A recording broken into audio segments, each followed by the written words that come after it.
Dengue और dengue वर्षों से लगातार दिल्ली जैसे महानगरों में अपने आतंक का परिचय दे चुका ये बीमारी अब पहली बार दरभंगा में भी विकराल रूप धारण कर चुका है।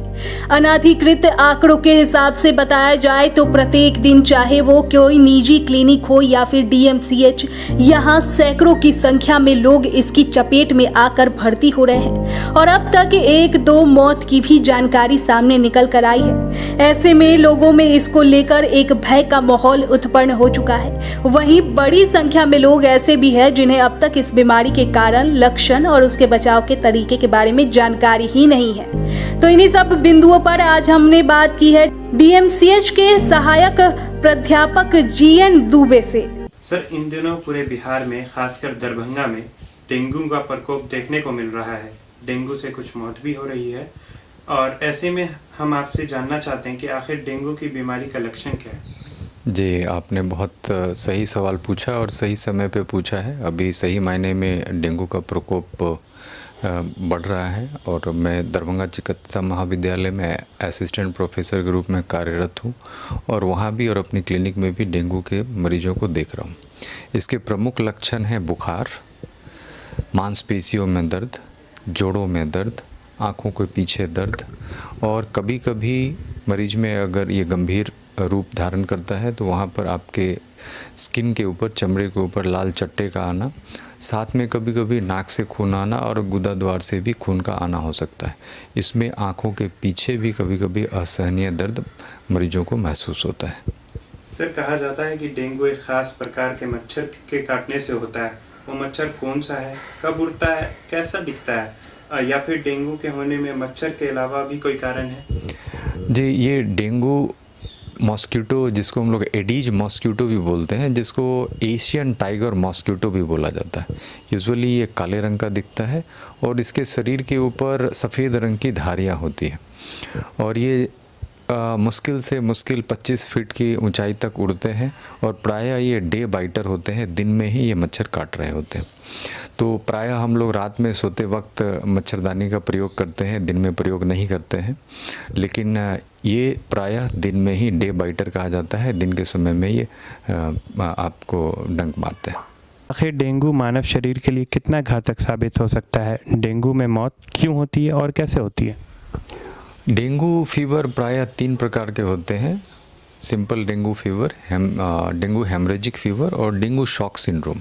इसमें आपकी खून की नलियों से प्लाज्मा का स्राव होना शुरू होता है और वो बॉडी के 3rd स्पेस में जाना शुरू होता है, यानी आपके रक्त वाहिनियों से खून का स्राव होना शुरू होता है और ब्लड का वॉल्यूम कम होते चला जाता है, जिसकी वजह से मरीज आपके शॉक में जाने होते हैं। इनके ब्लड प्रेशर, रक्तचाप कम होना शुरू होता है और साथ में ऑर्गन फेलियर भी हो सकते हैं।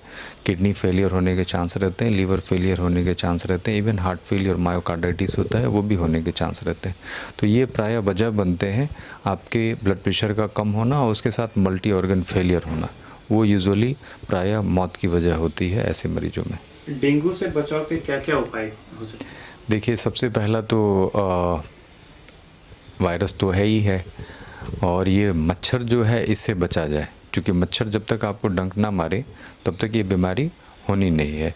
तो मच्छर से बचाओ। तो मच्छर से कैसे बचा जाए? ये मच्छर प्रायः आपके घर के आसपास जो जमे हुए पानी होते हैं, या छत के ऊपर ये लोग प्रायः कोई बर्तन रखे होते हैं या पुराने टायर्स वगैरह होते हैं या गमले होते हैं जिसमें पानी का रुकना होता है, तो वैसी जगहों में इस तरह के मच्छरों का पनपना होता है।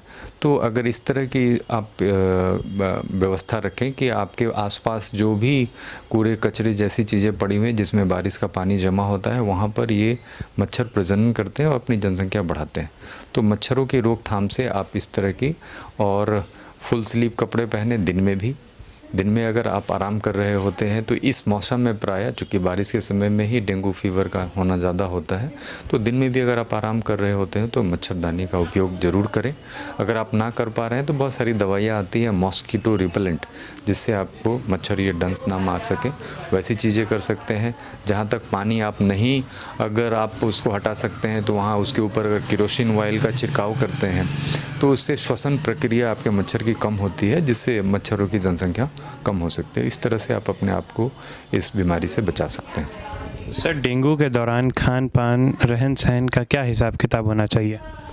देखिए, डेंगू के दौरान अगर मरीज को डेंगू हो रहा है, अगर ये संदर्भ है, तो मैं बोलूँगा ऐसे में प्लेंटी ऑफ फ्लूइड और पैरासीटामोल, पानी का लेना, और पैरासीटामोल, अगर बुखार हो तो पैरासीटामोल का इस्तेमाल किया जा सकता है। उसके अलावा दूसरी किसी भी दर्द की गोली या बुखार उतारने की गोली का इस्तेमाल नहीं होना चाहिए।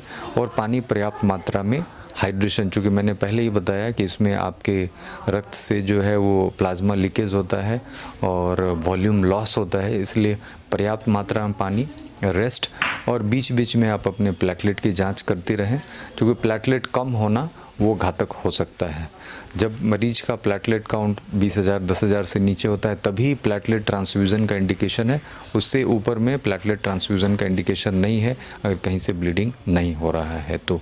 और हाई कैलोरी डाइट की बात करते हैं, वो आप इस्तेमाल कर सकते हैं। रेस्ट में रहें, पानी पिएं, पैरासीटामोल का इस्तेमाल करें और अपने नज़दीकी डॉक्टर को ज़रूर संपर्क करें। धन्यवाद। धन्यवाद।